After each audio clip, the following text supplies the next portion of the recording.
Hello everyone. मैं शिफाली श्रीवास्तव एक बार फिर से आप सभी का मेरे इस YouTube channel Geo World with Shifali में स्वागत करती हूँ। तो दोस्तों, आज का जो टॉपिक है वो है कोरल रीफ, प्रवाल भित्ति। इस लेक्चर को स्टार्ट करने से पहले कुछ महत्वपूर्ण जानकारी जो मैं आप सभी को देना चाहती हूँ कि ये वीडियो में जितना भी डिस्क्रिप्शन दिया गया है वो सारा हिंदी तथा अंग्रेजी दोनों में दिया गया है, ताकि आप लोगों को किसी भी प्रकार की परेशानियों का सामना ना करना पड़े। तो इस लेक्चर को अंत तक देखें।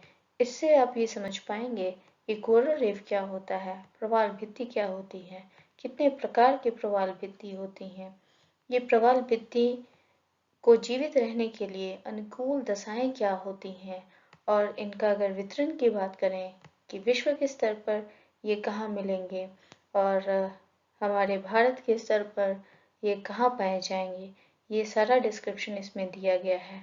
और आज के डेट में जो सबसे महत्वपूर्ण टॉपिक है प्रवाल विरंजन, वो भी इसके बारे में व्याख्या की गई है। तो चलिए स्टार्ट करते हैं नया lecture. What is coral reef? अगर कोरल रीफ की बात करें तो दोस्तों, जिस प्रकार स्थल मंडल में बायोस्फीयर या इकोसिस्टम या इकोलॉजी होता है, ठीक उसी प्रकार हमारे महासागर में भी जीव जगत होते हैं। कोरल या प्रवाल भित्ति क्या है?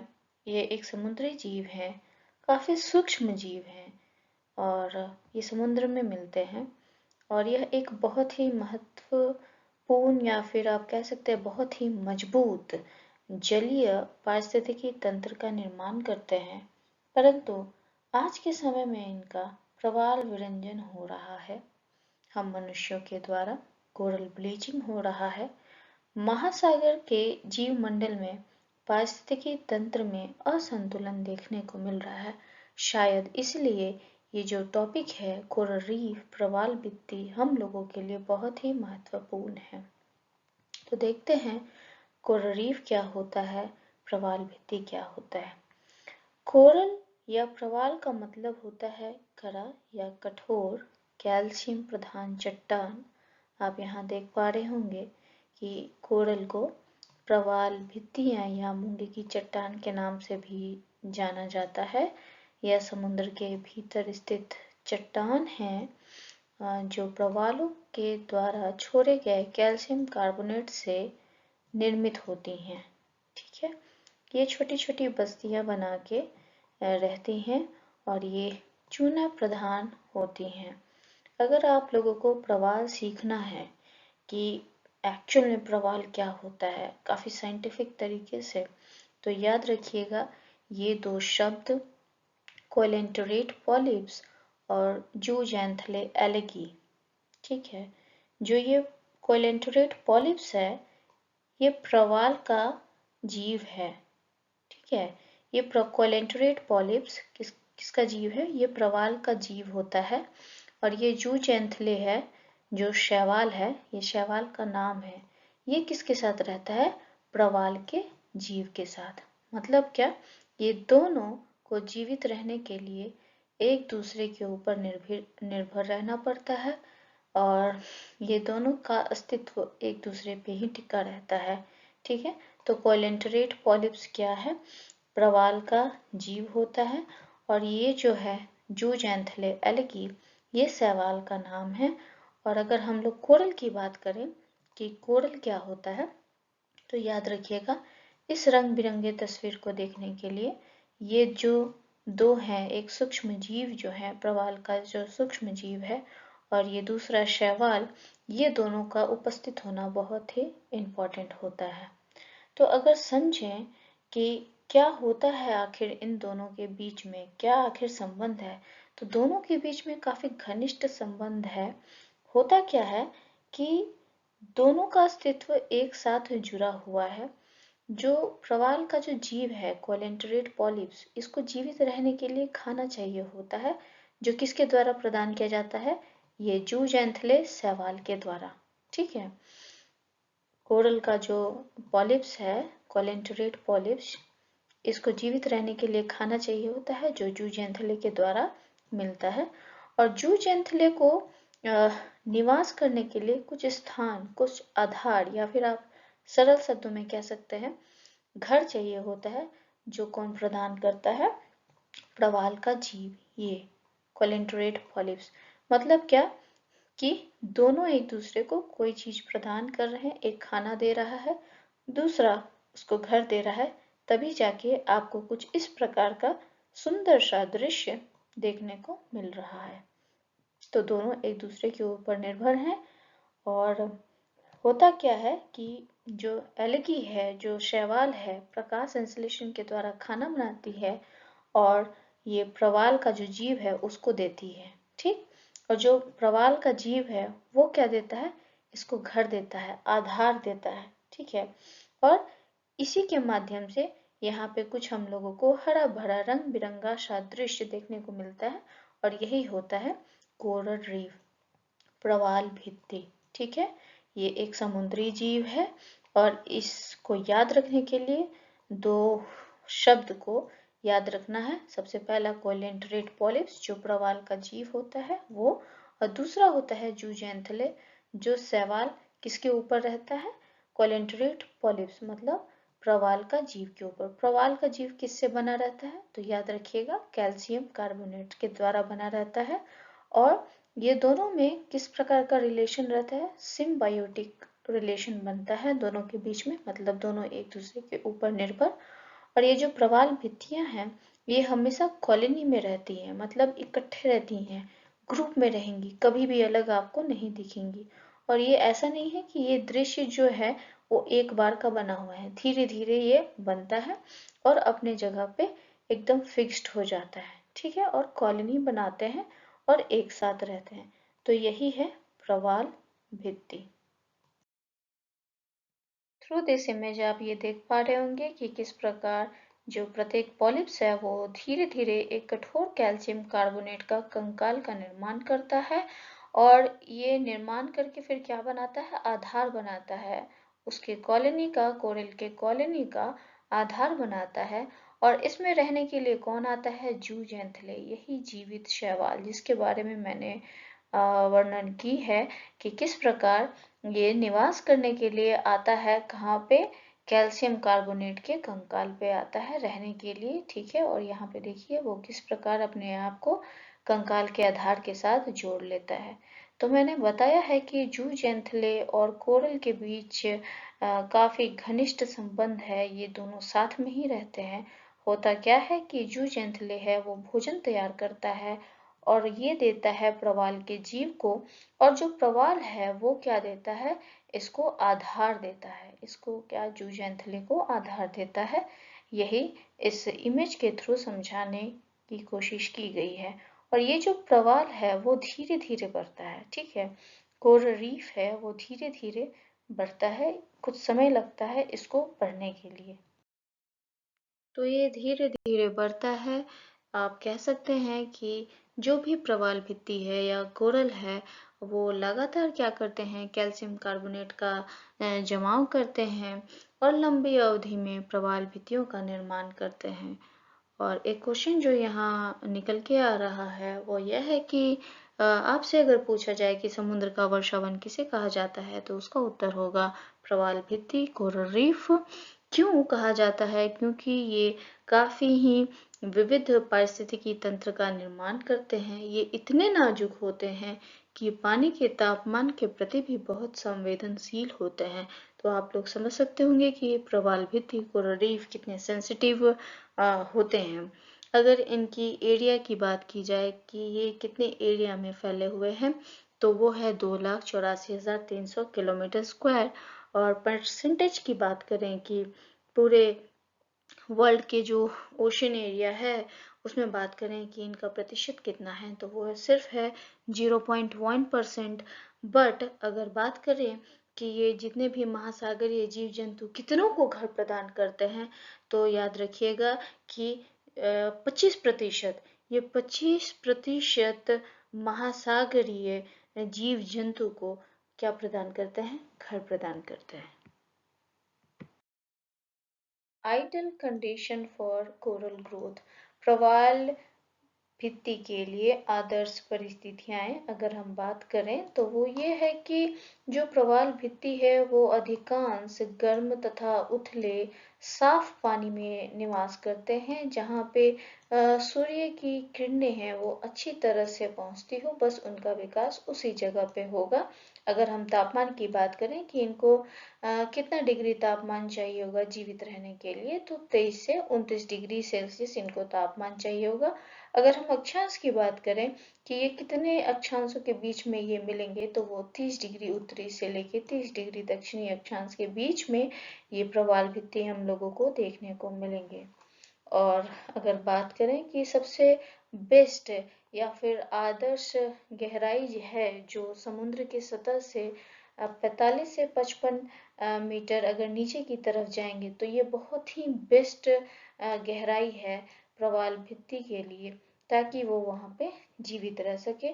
क्यों वहाँ पे जीवित रह पाएंगे 45 से 55 मीटर समुद्र की सतह से नीचे? क्योंकि वहाँ पे सूर्य की जो किरणें हैं वो बहुत अच्छी से पर्याप्त मात्रा में उनको मिलेंगी। एक कंडीशन आता है जहाँ पे जो कोरल रीफ है, प्रवाल भित्ति है, वो नहीं मिलते हैं, बहुत ही रेयर मिलते हैं। वो है उत्तरी और दक्षिणी अमेरिका का पश्चिमी तट और अफ्रीका का पश्चिमी तट। कारण क्या है? यहाँ पे जो ठंडी जलधाराएं हैं या फिर यहाँ पे जो अपवेलिंग का प्रोसेस होता है, इसके कारण महाद्वीप के पश्चिमी तट, खासकर उत्तरी और दक्षिणी अमेरिका और अफ्रीका के पश्चिमी तट पर प्रवाल भित्तियां देखने को नहीं मिलती हैं। कारण यहाँ का जो क्षेत्र जो है, वहाँ पे जो पानी है, वहाँ का जो तापमान है वो बहुत कम है, मतलब वो ठंडी है, ठंडी जलधारा वहाँ पे बहने के कारण। टाइप्स ऑफ कोरल रीफ, प्रवाल भित्ति के प्रकार देखते हैं तो बेसिकली 3 प्रकार के होते हैं। फ्रिंजिंग रीफ जिसको तटीय कोरल रीफ कहा जाता है, दूसरा बैरियर रीफ जिसको अवरोधक कोरल रीफ कहा जाता है, और तीसरा अटॉल। तो चलिए देखते हैं। पहला फ्रिंजिंग रीफ या तटीय कोरल रीफ। तो तटीय कोरल रीफ से आप समझ पा रहे होंगे कि बेसिकली ये जो प्रवाल भित्ति है वो तट से सटी रहती होंगी, पर कभी-कभी ऐसा होता है कि तट और इनके बीच का जो भाग होता है उसमें गैप आ जाता है, अंतराल हो जाता है, जिसके कारण छोटा लगून का निर्माण हो जाता है तट और ये जो तटीय प्रवाल है उनके बीच। ठीक है, और फिर ये क्या निर्माण करता है? बोट चैनल का निर्माण करता है। और बेसिकली अगर देखा जाए तो भारत में बेस्ट एग्जाम्पल है मन्नार की खाड़ी में ऐसा दृश्य देखने को मिलता है, और अंडमान निकोबार द्वीप समूह में इस प्रकार का दृश्य देखने को मिलता है। तो समझ आया कि जो तटीय कोरल रीफ है वो तट से सटा होगा, पर कभी कभी ऐसा होता है कि इनके बीच में गैप आ जाता है और बीच में लगून का निर्माण होता है, और लगून के निर्माण होने के कारण एक बोट चैनल बन जाता है। ठीक है, बोट चैनल उसको कहा जाता है। और बेस्ट एग्जाम्पल भारत के मन्नार की खाड़ी और अंडमान निकोबार में देखने को मिलेगा। दूसरा है बैरियर रीफ, इसको अवरोधक प्रवाल भित्ति भी कहते हैं। इस प्रकार के कोरल रीफ तटों से कुछ दूरी पर होती हैं और इनका विकास जो है तट के समानांतर होता है, मतलब ये पैरेलल बनते हैं, और ये समुद्र और स्थल भाग के बीच में एक लंबी अवरोधक दीवारों का निर्माण करते हैं।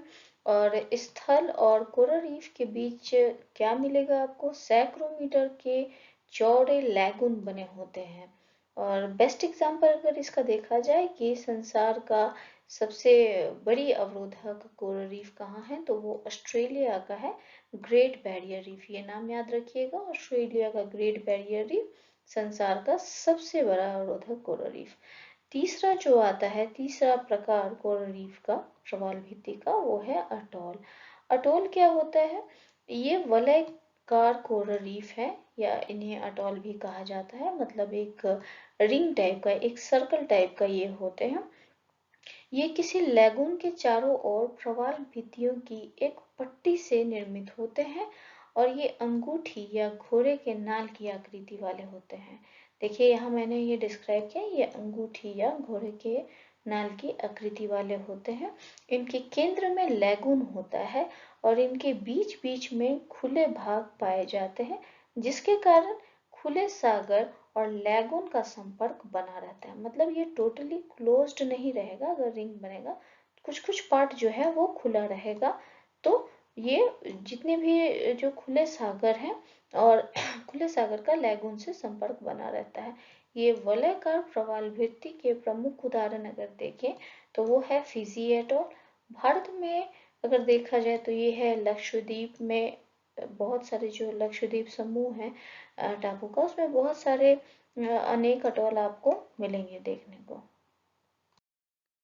चलिए इमेज के थ्रू समझते हैं कि फ्रिंजिंग रीफ, बैरियर रीफ और अटोल क्या होता है। तो सबसे पहला ये जो फ्रिंजिंग रीफ है इसको आप लोग तटीय प्रवालभित्ति भी कहते हैं। नाम से ही बताया था मैंने कि ये तट के करीब होता है। यहाँ आप लोग एग्जाम्पल देख पा रहे हैं कि किस प्रकार ये तट के करीब होता है। और अगर इस इमेज में बात करें तो ये आप देखिए ये तट है और उससे एकदम सटा हुआ तटीय प्रवालभित्ति, ठीक है। और कभी कदार क्या हो जाता है, बीच में लैगून के आने के कारण यहाँ पे क्या बन जाता है, बोट चैनल, ठीक है। बस यही है फ्रिंजिंग रीफ और तटीय प्रवालभित्ति। दूसरा जो हम लोग देखेंगे बैरियर रीफ, जिसको अवरोधक प्रवालभित्ति भी कहते हैं, वो क्या है, वो हमारे तट से थोड़ी दूरी पे मिलेगा, समानांतर मिलता है। ये काफी प्रोटेक्टिव होता है। मतलब प्रोटेक्टिव किस सेंस में होता है, ये किस प्रकार सुरक्षा प्रदान करता है। अगर मान लीजिए ऊंची ऊंची लहरें आती हैं तो सबसे पहले इससे टकराएंगी, ये जो आपका बैरियर रीफ है उससे टकराएंगे और फिर जाके तट में पानी अंदर जाएगा, ठीक है। तो इसलिए इसको अवरोधक प्रवालभित्ति भी कहते हैं। ये तट से कुछ दूरी में मिलते हैं और समानांतर होते हैं तट का। यहाँ पे आप लोग एग्जाम्पल देख पा रहे होंगे कि किस प्रकार ये जो है बैरियर रीफ है, ये जो एरिया है ये बैरियर रीफ का एरिया है और इसको अवरोधक प्रवालभित्ति भी कहते हैं। अंतिम प्रवालभित्ति है अटोल। ये अटोल आप लोग देख पा रहे होंगे कि रिंग शेप्ड का होता है या फिर घोड़ा का नाल जो मैंने बताया उस शेप का भी आपको देखने को मिलेगा। तो ये सर्कुलर होता है, ठीक है। और बीच में आपको इसके क्या मिलेंगे, लैगून मिलेंगे। यहाँ देखिए कि बीच में आपको लैगून मिलेंगे, सर्कुलर होंगे। और यहाँ पे ये पूरी तरह से बंद नहीं होता है, बीच में एक पार्ट ऐसा होता है छोटा सा रास्ता जिससे महासागर का जल जो है लैगून से कांटेक्ट कर लेता है, ठीक है। तो ये आपका रहा अटोल। चलिए तो अब एरियाज ऑफ कोरल रीफ देखेंगे कि जो कोरल रीफ है वो कहाँ कहाँ मिलेंगे। तो यहाँ पे दो मैप है, एक है वर्ल्ड का और दूसरा है इंडिया का। तो ये आप देख रहे हैं कि यहाँ से स्टार्ट हो रहा है एक बॉर्डर और एक यहाँ खत्म हो रहा है। तो कहने का मतलब क्या है, ये आपका है 30 डिग्री उत्तरी अक्षांश, ठीक है। 30 डिग्री उत्तरी अक्षांश है और इसी और 30 डिग्री ये वाला दक्षिणी अक्षांश है। इसी पेटी में आपको कोरल रीफ मिलेगा। और ये जहां भी आपको येलो येलो जो भाग दिख रहा है, येलो येलो पार्ट, वो आपका क्या है, प्रवाल भित्ति, ठीक है। ये क्लियर है। और ये पेटी मतलब 30 डिग्री उत्तरी अक्षांश और 30 डिग्री दक्षिणी अक्षांश। अगर हम इंडिया की बात करें कि इंडिया में कोरल रीफ कहाँ है, तो ये जो पिंक वाला आपको दिख रहा है, जहां जहां पिंक कलर से किया गया है, तो वो आपका आ जाएगा तटीय प्रवाल भित्ति मतलब फ्रिंजिंग रीफ। और जहां आपको पीला कलर का दिख रहा है वो है आपका अटोल, ठीक है, अटोल प्रवाल भित्ति। तो आइए देखते हैं कि एरिया के हिसाब से कहाँ कहाँ पे प्रवाल भित्ति देखने को मिलेंगे। तो रेड सी में, लाल सागर में, हिंद महासागर में या दक्षिणी पूर्वी एशिया में, प्रशांत महासागर में देखने को मिलेंगे। अगर ये सबको मिला दे तो इसका प्रतिशत होता है 91.9%, ठीक है। साउथ ईस्ट एशिया का प्रतिशत होता है 32.3%। प्रशांत महासागर का अगर बात करें, ऑस्ट्रेलिया को उसमें जोड़ते हैं प्रवाल भित्ति मतलब इस एरिया को अगर हम लोग करते हैं तो उसका प्रतिशत होता है 40। और अगर कैरेबियन प्रवाल भित्ति मतलब इस एरिया की बात करें कि यहाँ पे कितना प्रवाल भित्ति है, तो वो है 7.6। और इंडिया की बात करें तो कहाँ कहाँ है, तो गल्फ ऑफ कच्छ है, यहाँ पे आप लोग देखिए, लक्षद्वीप है, गल्फ ऑफ मन्नार है, अंडमान निकोबार आइलैंड। तो इस जगह पे आप लोगों को प्रवाल भित्ति देखने को मिलेगी। और विश्व की जो सबसे बड़ी अवरोधक प्रवाल भित्ति है जो मैंने डिस्कस किया है वो है ग्रेट बैरियर रीफ। और यहाँ पे 2900 इंडिविजुअल रीफ्स मिलते हैं और ये करीब 900 आइलैंड में, 900 टापुओं में फैले हुए हैं, करीब 2600 किलोमीटर तक। और ये जो क्वींसलैंड ऑस्ट्रेलिया का है वहां तक इनका फैलाव है। सोचिए कितना स्ट्रेचफुल ये है, प्रवाल भित्ति कितना स्ट्रेच किया हुआ है। तो यहाँ पे देखिए आप लोग देख पा रहे हैं कि किस प्रकार इतना लंबे एरिया को ये कैप्चर किया है अवरोधक प्रवाल भित्ति। यहाँ ये ऑस्ट्रेलिया का मैप है और ये ऑस्ट्रेलिया का पॉलिटिकल मैप है। तो देखिए कि किस प्रकार यहाँ से इस ये अवरोधक प्रवाल भित्ति ऑस्ट्रेलिया के साथ है और ये विश्व का सबसे बड़ा अवरोधक प्रवाल भित्ति है मैप के साथ। शायद आप लोगों को समझ आ गया होगा। इम्पोर्टेंस ऑफ कोरल रीफ, प्रवाल भित्तियों के महत्व के बारे में चलिए जानते हैं। जो पहला पॉइंट है वो ये है कि प्रवाल भित्तियां जो हैं वो विभिन्न प्रकार की प्रजातियों के लिए भोजन तथा आश्रय का स्रोत है या फिर स्रोत प्रदान करती हैं। आप कह सकते हैं जैसे मछलियां, शेलफिश, जेलीफिश, टर्टल, ये सभी को भोजन और आश्रय कौन प्रदान करता है? प्रवाल भित्ति। दूसरा पॉइंट है कि जीवित प्रवाल भित्तियां कई समुद्री प्रजातियों का नींव है। जितनी भी प्रवाल भित्तियां हैं वो कई प्रजातियों को क्या देती हैं? घर देती हैं। तीसरा पॉइंट है समुद्री तूफान से हम लोगों को कौन बचाता है? प्रवाल भित्तियां। प्रवाल भित्तियां तट की रक्षा करती है। जितनी भी समुद्र में तूफानें उत्पन्न होती हैं और वो तट से आते आते तक ही विनाश उनका हो जाता है, इनका मुख्य कारण है यही प्रवाल भित्तियां जो समुद्री तूफान से तट की रक्षा करती हैं। चौथा अगर हम इनका बात करेंगे तो वो यह है कि प्रवाल भित्तियां जो है वो पानी की गुणवत्ता के पर्यावरणीय संकेतक है, क्योंकि यही है जो केवल तापमान, लवणता, पानी की स्पष्टता और अन्य पानी की स्थिति की संकीर्णीय सीमा को ही सहन कर सकते हैं। मतलब ये इतना सेंसिटिव है कि अगर लवणता अधिक हो गया तो इनमें चेंजेस दिखेगा। अगर पानी पॉल्यूटेड है, दूषित है, तो ये नहीं उसको सहन कर पाएंगे। ठीक है, तो सोचिए ये कितने सेंसिटिव है। अगला जो पॉइंट है वो ये है कि अगर हम लोग इनको पर्यटन उद्योग की दृष्टि से देखें तो ये बहुत ही महत्वपूर्ण है सभी देशों के लिए जहां ये प्रवाल भित्तियां मिलती हैं। ठीक है, पर्यटन उद्योग की दृष्टि से इनका बहुत ही महत्व है, क्योंकि हर साल लाखों करोड़ों जो ये हैं टूरिस्ट हैं वो आते हैं इनको देखने के लिए, बीचेस में जाते हैं, एंजॉय करते हैं और बहुत सारे वहाँ पे जो जलीय स्पोर्ट्स होता है या अदर एक्टिविटीज़ होता है उसका लुत्फ उठाते हैं। तो कहीं ना कहीं इनका पर्यटन उद्योग की दृष्टि से भी बहुत ज़्यादा ही महत्वपूर्ण है, इनकी इम्पोर्टेंस ज़्यादा है। जो लास्ट लाइन है वो ये है कि कोरल रीफ को एक आप रिसोर्स के रूप में देख सकते हैं कि किस प्रकार ये दवाई के काम आ सकता है, या किसी बीमारी को ट्रीट करने के लिए या कोई भी बीमारी है उसका मेडिसिन बनने के लिए ये काम आ सकता है कोरल रीफ, प्रवाल भित्ति। तो ये रहा आपका importance of coral reef. In nutshell बात करते हैं मुख्तसर में कि जो जूट एंथले है अगर उसको पोषक तत्व मिलना या सूर्य की रोशनी मिलना खत्म हो जाएगी तो निश्चित है कि ये मर जाएगा, और उसके बाद जो कोरल रीफ है उसको भी पोषक तत्व मिलना खत्म हो जाएगा। दूसरा जो इम्पोर्टेंट फैक्टर है वो है एंथ्रोपोजेनिक, मतलब मानवकृत, या फिर आप कह सकते हैं नेचुरल इवेंट। इसकी वजह से भी जो कोरल रीफ है उनको हानि पहुंचती है। ओवर एक्सप्लॉयटेशन, ओवर फिशिंग और नेचुरल ओवरलोडिंग, ये सारे वो कारण हैं जिसकी वजह से आप लोग कोरल ब्लीचिंग देख रहे हैं।